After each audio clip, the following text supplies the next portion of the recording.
Berlatar di kota Paris, kita dikenalkan dengan unit kepolisian khusus yang dipimpin oleh polisi senior bernama Serge. Dalam menjalankan tugas, Serge dibantu anak buahnya, si tampan Cartier, si paling cantik Margaux, si hitam manis bagaikan gula kawung Manu, dan yang terakhir, kita panggil Yanto aja lah ya, sesuai request dari brand kita yang satu ini, si paling nyebelin cenah.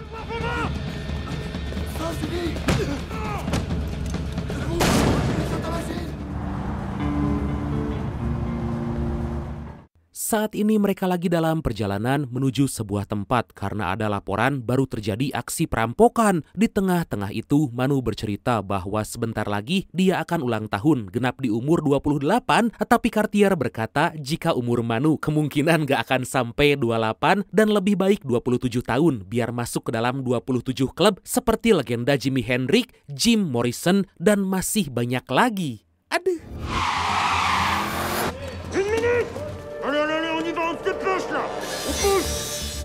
Akhirnya mereka tiba di TKP dan Serge langsung tancap gas dan menabrakkan mobilnya kepada para perampok. Cartier segera keluar dari mobil sambil berkata bahwa dia adalah polisi dan akhirnya aksi baku tembak pun gak bisa dihindarkan.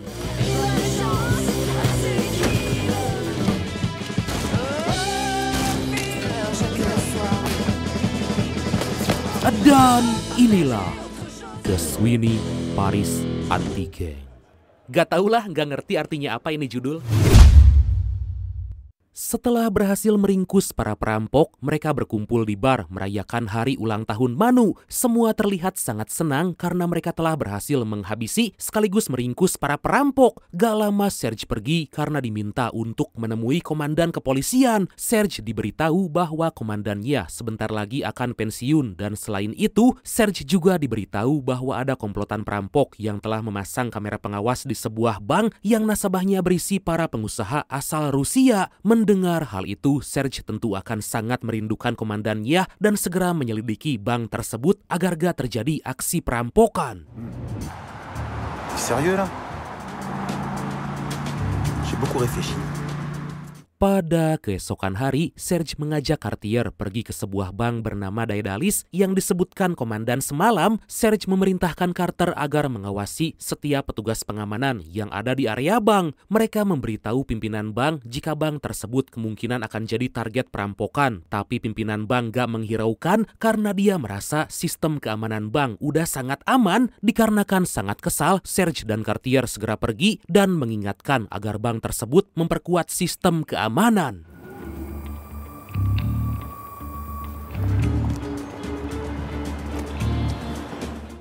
sana mereka pergi ke kantor, tapi saat akan naik lift, Serge bertemu dengan komandan baru, yaitu Komandan Becker, lagi berduaan dengan Margaux. Melihat mereka berduaan, Serge terlihat sangat gak senang, apalagi ditambah Margaux akan dijadikan sekretaris Becker. Dari situ kita mendapatkan fakta jika Serge punya hubungan spesial dengan Margaux. Aduh. Messieurs, s'il vous plaît, s'il vous plaît. Becker mulai mengumpulkan para polisi, memberitahu bahwa dia telah ditunjuk menjadi komandan baru. Tapi Serge dengan santai malah mengambil kopi dan gak terlalu mendengarkan omongan Becker. Becker pun merasa sangat kesal hingga dia membuat peraturan baru di mana unit Serge gak akan lagi bisa bertindak dengan leluasa.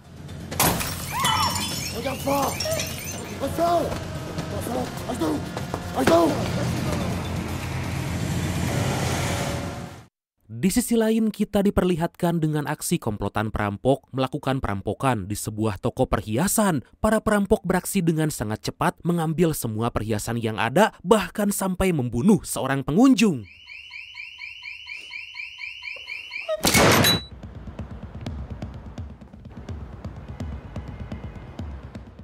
Gak lama Serge dan tim pergi ke TKP melihat apa yang sebenarnya terjadi. Serge sangat kaget karena ada korban yang meninggal dan tanpa berlama-lama Serge langsung melakukan penyidikan. C'est sa signature.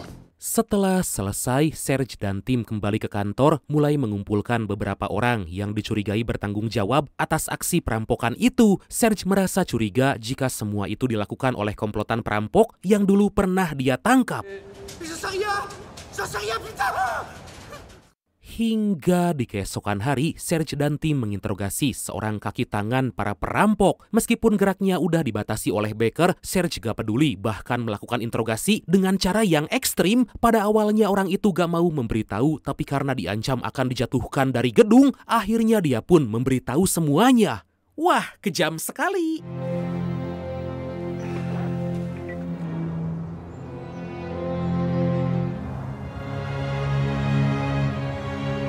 Setelah berhasil mendapatkan informasi, Serge dan tim mulai mengintai tempat persembunyian para perampok. Mereka terus menunggu karena sama sekali belum ada pergerakan yang mencurigakan.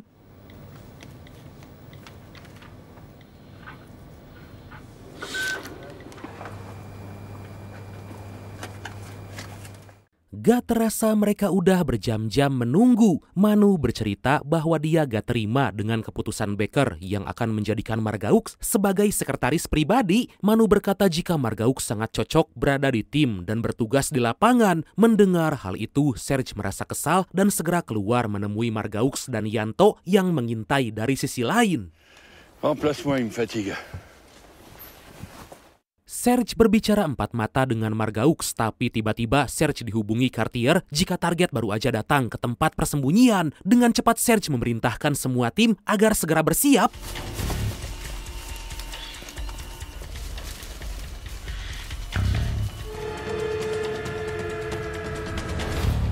Mereka mulai mendekat dan membagi tim agar memudahkan proses penyergapan. Serge memikirkan dengan sangat matang karena itu merupakan sebuah kesempatan emas.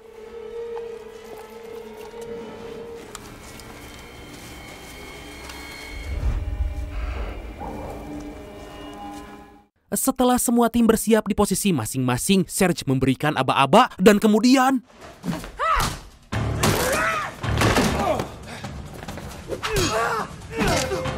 terjadi aksi baku hantam dengan para perampok. Kemudian Serge mencari pimpinan perampok yang udah lama dia incar. Serge melihat target melarikan diri dan tanpa berpikir panjang segera mengejarnya.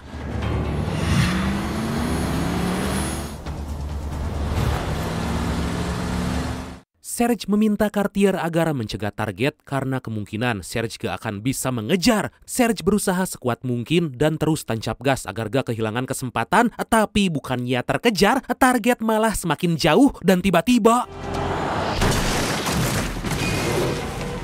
beruntung Cartier datang tepat waktu hingga akhirnya berhasil menabrak mobil target. Kejadian itu membuat hidung Cartier terluka, tapi meskipun begitu dia sangat senang karena target berhasil ditangkap.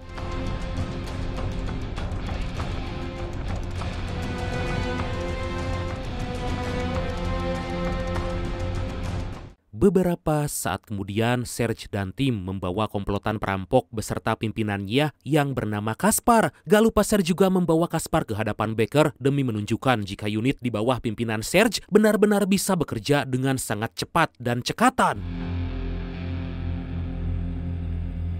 Kemudian satu persatu para perampok yang ditangkap mulai diinterogasi, tapi mereka sama sekali gak ada yang mau mengaku. Para polisi menanyakan siapa di antara mereka yang telah tega melakukan pembunuhan, dan meskipun udah dihajar habis-habisan, mereka semua masih kekeh gak mau mengaku.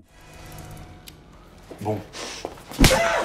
Di waktu yang sama Serge menginterogasi Kaspar, menanyakan semua yang terjadi saat aksi perampokan. Serge gak menyangka karena yang dia kenal Kaspar adalah seorang perampok yang berprinsip gak akan dengan mudahnya membunuh orang jika gak menghalangi aksi perampokan. Mendengar itu Kaspar kaget karena dia gak merasa melakukan hal itu, apalagi sampai berani melanggar prinsip sendiri.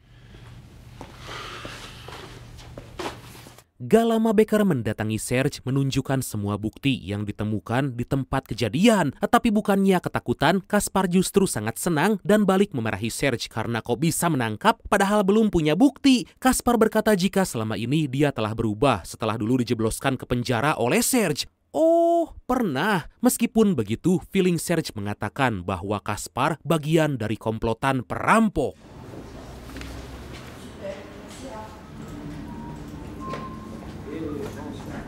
Meskipun belum ada bukti kuat, untuk sementara Kaspar ditahan sambil Serge mengumpulkan semua bukti. Kejadian itu membuat Becker gak terima dengan aksi Serge lalu mengancam jika sampai besok Serge masih belum menemukan bukti, maka Kaspar akan dibebaskan dan unit Serge akan dibubarkan.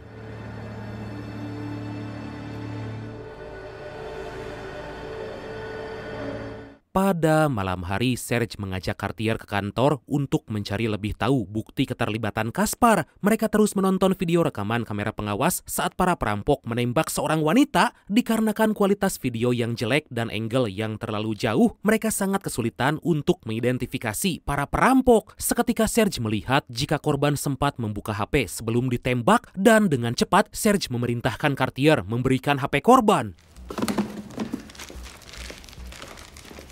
Di tengah-tengah itu mereka dihampiri oleh Margaux dan tentu membuat Serge merasa senang. Kemudian Carter menunjukkan isi HP korban, lalu Serge mengenali tato yang terdapat pada kekasih dari korban. Akhirnya mereka berhasil mendapat informasi bahwa kekasih dari korban bernama Weckert, seorang mantan narapidana kasus perampokan dan merupakan orang yang dulu membebaskan Kaspar dari penjara. Tanpa pikir panjang, Serge meminta pada tim agar mencari tahu semua informasi tentang Weckert.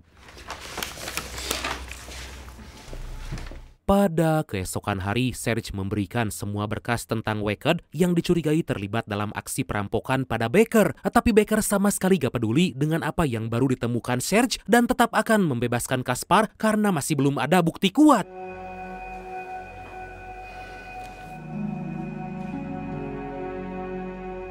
Kemudian Becker mengumpulkan para polisi sambil menjelaskan isi dokumen yang diberikan Serge. Becker memberitahu jika Weckert merupakan mantan anggota militer dan kemungkinan komplotan perampok juga beranggotakan mantan pasukan militer. Le braquage d'hier était certainement le premier d'une série.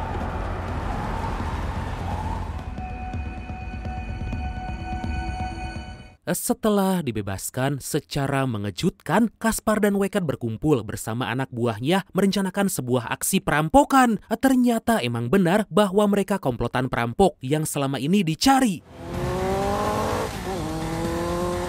Jean-Marc, c'est vous qui récupérez le bébé. Kembali ke kantor polisi, Becker malah menunjuk polisi lain memimpin operasi penangkapan Weckert. Lah gimana? Katanya tadi nggak percaya. Tentu Margaux sangat gak terima karena di antara mereka yang paling berpengalaman adalah Serge. Mau gak mau dengan berat hati, tim unit Serge terpaksa menerima semua ini. Bon, pour tous les autres, allez, on se bouge. Di sisi lain, Kaspar dan para konco tiba di sebuah toko perhiasan untuk melakukan aksi perampokan. Kedatangan mereka ternyata membuat alarm toko yang terhubung dengan kantor polisi menyala. Dengan segera, Becker memerintahkan tim baru untuk segera bersiap.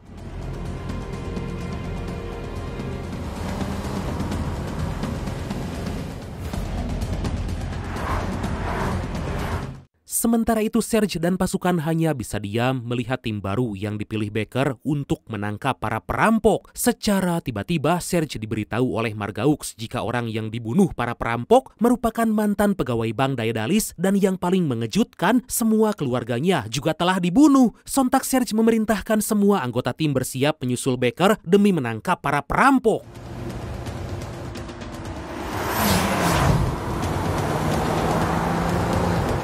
Akhirnya Becker dan pasukan tiba di tempat. Dengan sangat hati-hati, Becker masuk ke dalam toko untuk menyelamatkan Sandra dan menangkap para perampok.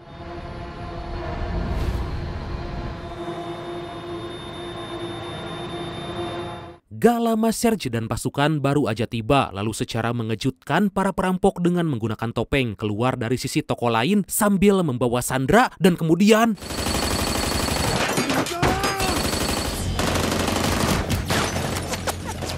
Aksi baku tembak pun terjadi hingga membuat Serge merasa kewalahan. Serge mencoba terus melawan, tapi sangat disayangkan para perampok berhasil kabur. Serge gak ingin menyerah begitu aja hingga dia dan pasukan segera mengejar para perampok.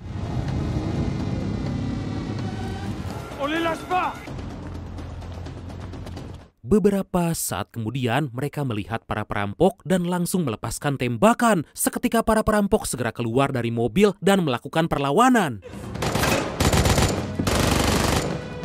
Para perampok mencoba kembali kabur, tapi Serge dan pasukan sama sekali gak ingin menyerah. Aksi baku tembak pun terus terjadi, tapi Serge terus berhati-hati karena gak ingin ada korban.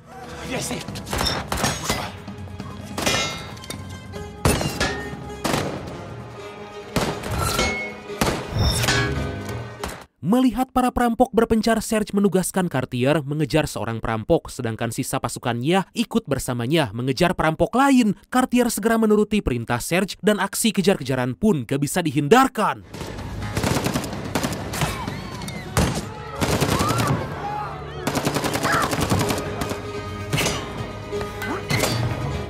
Meskipun udah gak muda, tapi Serge gak gentar dan terus menembaki para perampok. Tapi Serge harus menahan serangan karena para perampok menyandra seseorang. Sejenak Serge memikirkan cara untuk menembak, tapi jangan sampai mengenai Sandra. Dengan kemampuan dan pengalaman yang dimiliki, Serge melepaskan tembakan dengan terukur. Di lain sisi, Cartier terus mengejar seorang perampok hingga membuatnya gak berkutik lagi. Cartier menodongkan senjata, meminta agar menyerah, tapi si perampok nekat melompat, lalu Cartier langsung melepaskan tembakan. Cartier merasa bahwa tembakannya tepat mengenai kepala si perampok, tapi ternyata tembakan itu hanya mengenai bahu, membuat si perampok yang ternyata adalah Wecked segera berlari dan Cartier segera mengejar sambil membidik. Tapi karena jarak sangat jauh, Cartier membatalkan serangan takut mengenai warga sipil. Berbeda dengan Cartier yang pasrah, Serge dan Margaux terus mengejar perampok yang terlihat berlari ke parkiran. Mereka terus mencari para perampok dan secara tiba-tiba sebuah mobil mundur dengan kencang menabrak Serge hingga terpental. Margaux segera melepaskan tembakan, tapi saat dia akan menghabisi mereka, ternyata pelurunya malah habis. Tentu Margaux hanya bisa pasrah dan akhirnya... Sambil terkapar, Serge hanya bisa diam melihat Margaux ditembak tepat di hadapannya. Serge melihat para perampok dan seketika dia menyadari bahwa salah satunya adalah Kaspar. Serge gak bisa menahan kesedihan dan merasa bersalah gak bisa melindungi orang yang dia cintai.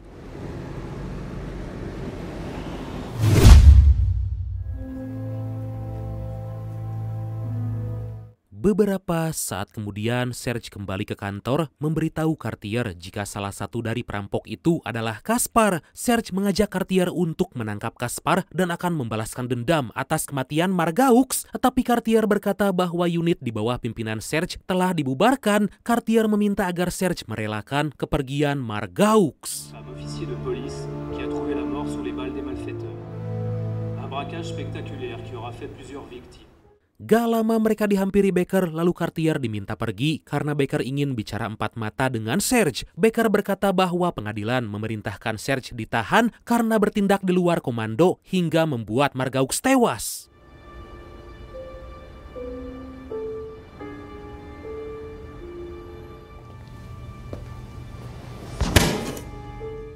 Serge hanya bisa pasrah dijebloskan ke dalam penjara, tapi dia masih gak terima atas kematian Margaux. Kemudian Becker kembali menghampiri, berkata bahwa Serge benar-benar gak bisa dimaafkan. Dikarenakan udah sangat kesal, Becker sampai menghajar Serge karena ternyata selama ini Becker juga punya perasaan pada Margaux. Sementara itu Cartier menemui mantan atasannya karena ingin sekali menangkap para perampok. Cartier meminta senjata karena malam ini dia akan menghabisi para perampok itu.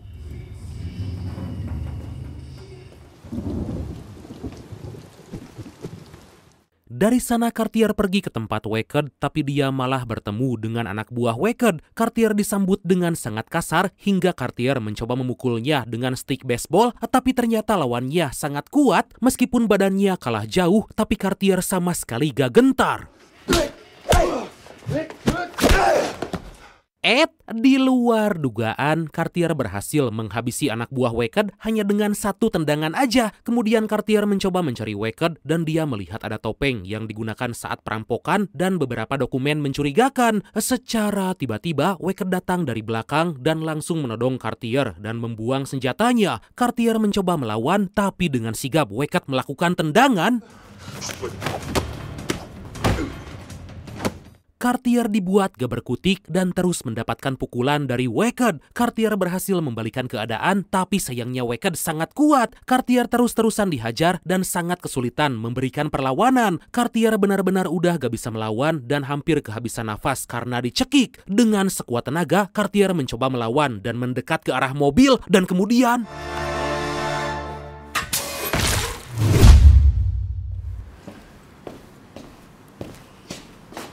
Pada keesokan hari, Cartier menemui Becker menunjukkan hasil temuan bahwa Caspar adalah otak dari perampokan. Becker hanya bisa diam karena selama ini gak percaya pada Serge. Cartier berjanji akan menangkap Caspar, tapi dengan catatan Serge harus diperbantukan. Akhirnya Serge dibebaskan dari penjara dan segera menghampiri Becker dan juga Cartier. Kemudian Serge diberikan dokumen berisi target perampokan Caspar, yaitu berupa uang sebanyak 5 juta euro atau sekitar 97,2 miliar rupiah dan emas batangan yang bernilai 200 juta euro atau sekitar 3,9 triliun rupiah, dan semua itu tersimpan di Bank Daedalus. Carter menyadari bahwa Caspar udah menyiapkan semua ini dari awal, apalagi Bank Daedalus memiliki sistem berbeda.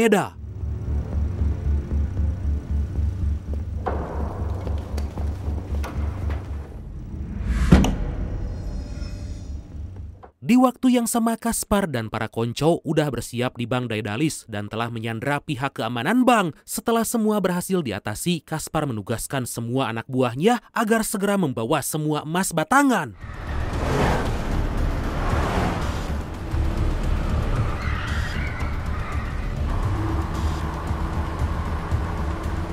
Tapi di tengah perjalanan, Caspar dihadang oleh para polisi dan Caspar memilih untuk kembali ke dalam bank. Secara mengejutkan, Becker, Serge, dan yang lain ternyata udah berhasil mengepung semua tempat.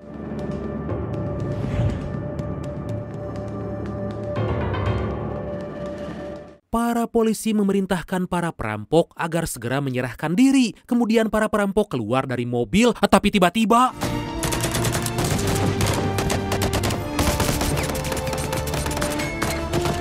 Para polisi dan perampok saling melepaskan tembakan, tapi Serge mencoba mendekat karena belum melihat Caspar. Dikarenakan udah terdesak, akhirnya Caspar keluar.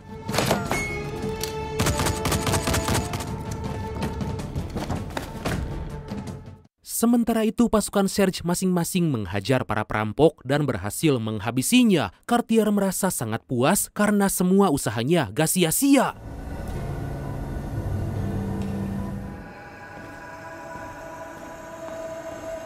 Di lain sisi, Serge terus mencari Caspar, tapi secara mengejutkan Caspar muncul dari belakang. Caspar gak ingin memberi kesempatan pada Serge dan melepaskan beberapa tembakan. Tapi ternyata Serge masih bisa bertahan dan kemudian...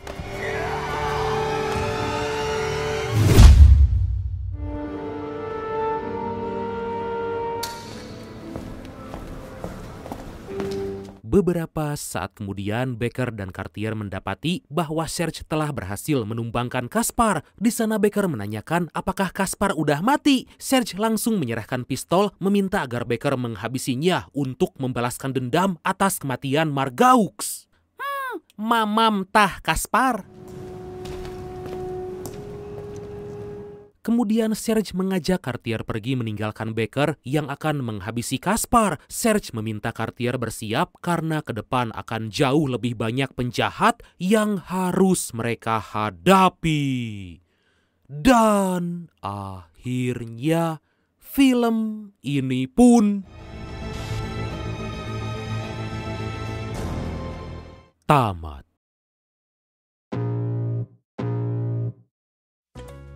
Nah, itu dia Brad. Moga terhibur ya. Oke lah, kita lanjut tisam aja yuk. Kebetulan ada tisam dari Brad kita nih. Oke, dan tisam alias titip salam kali ini datang dari Felisberto dos Santos.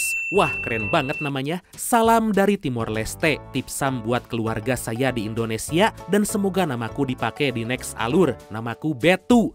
Oke, siap Bradku. Makasih banyak ya. Salam buat semua keluarga di Timor Leste, oke? Sehat selalu dan lancar rezeki ya. Amin. BTW buat kalian yang mau Tisam juga, silahkan ketik aja di kolom komentar, oke Brad? Oke lah Bradku. Makasih banyak udah nonton sampai akhir seperti biasa. Mohon maaf karena masih banyak kekurangan. Semoga terhibur, semoga kalian dan keluarga sehat selalu. Salam sukses, salam santuy dan see you next time. Bye-bye.